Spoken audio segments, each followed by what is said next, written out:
I said goodbye to my comfort zone in 2025. This year has been super uncomfortable.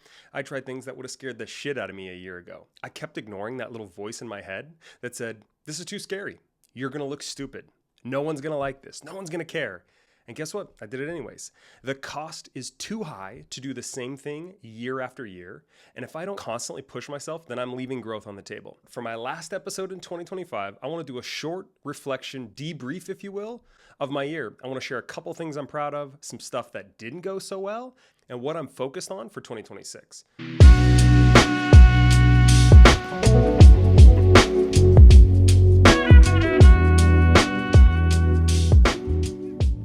So to kick things off, I want to share a couple things I'm proud of.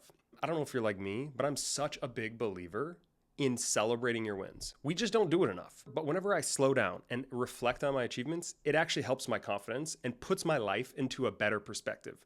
I'm building a brand and a business in public as an introvert, and this is challenging, but the wins from this year allow me to see the path and where it's leading and where I'm going. So the first thing I'm proud of is leaning into video. I'm excited to share that I grew my YouTube channel by 660% since I started in February.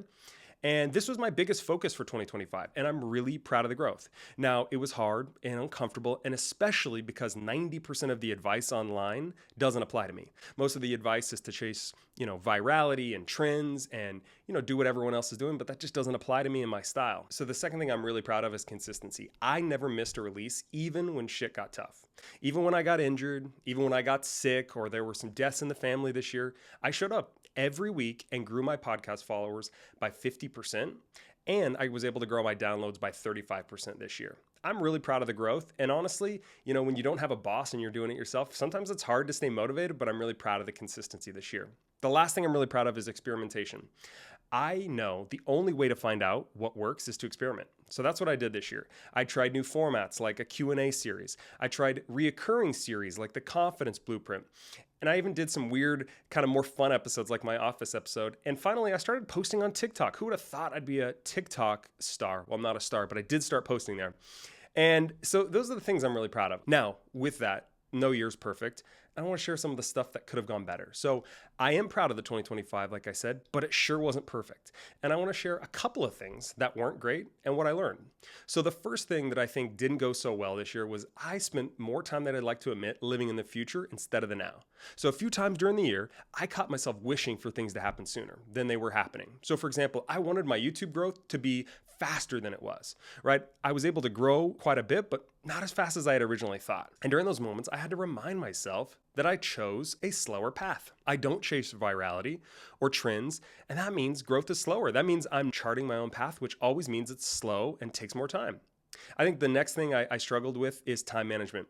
I struggle with procrastination like you wouldn't believe. Honestly, this puts a lot of unnecessary pressure on me. And this year, I struggled to record content as early as I'd like. So there are plenty of times where it's the day before something's coming out and I'm still scrambling trying to figure stuff out. And I don't like that. And here's the truth. I know that if nothing changes, I could still put out high quality content, but my quantity is suffering. And honestly, I might even be able to get better quality content if I have better processes in place. So here's my thing. No more waiting for the last minute or hoping the pressure will help. That's what I've done in the past. And at this point, I can't let this habit hold me back anymore. I have too much at stake. If I want to grow this channel, if I want to grow my podcast and all the different areas of my business, I have to lean into better processes. Now, when I look back at 2025, I think back to one moment when I had my biggest revelatory idea. I need to bring more of the full strength Austin into my content.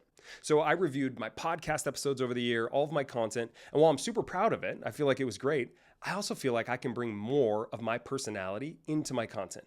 This takes time. This is not something you're naturally comfortable with, being on camera, recording yourself and being the same self that you would be in your public persona as you would in your personal life, but it takes time. And in my personal life, I love to have fun and be goofy, and people resonate with that authenticity. I realize that people might trust me, but if they can't truly feel who I am, then they're never going to fully buy in. And so I have to stop playing safe and being professional all the time, and I have to bring more of the weird Austin to you all. And that's what I'm going to be keeping in the back of my mind as I continue to create content in 2026. Now, my focus for 2026 is going to be really simple. Continue to refine and identify my highest value. I can't afford to spend time on the things that don't excite me or tap into my highest value. I've spent too many years focusing on things that don't excite me, and it's a waste. And even if it's stuff I'm okay at, I have to spend time in my strength zone. So here's some of the questions that I'm going to be asking myself over the next couple of weeks. What am I best at? What takes little effort but produces big results? What gives me energy instead of taking it?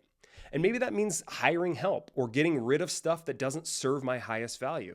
I'm going to have to keep thinking through those things. That's really my vision for 2026, is continuing to lean into my highest value. Before I wrap up this last episode of 2025, I want to give you a quick challenge. I want you to do me a favor, and I want you to ask yourself this one question as you reflect on your 2025. Did this year get you closer to where you want to be in 5 years? If the answer is no, I want you to write down one thing that you're not bringing into the new year.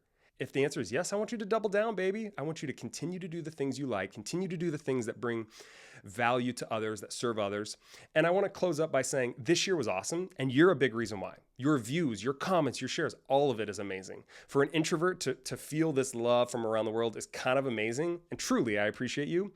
And I want to say thank you so much for listening. Make it a great year.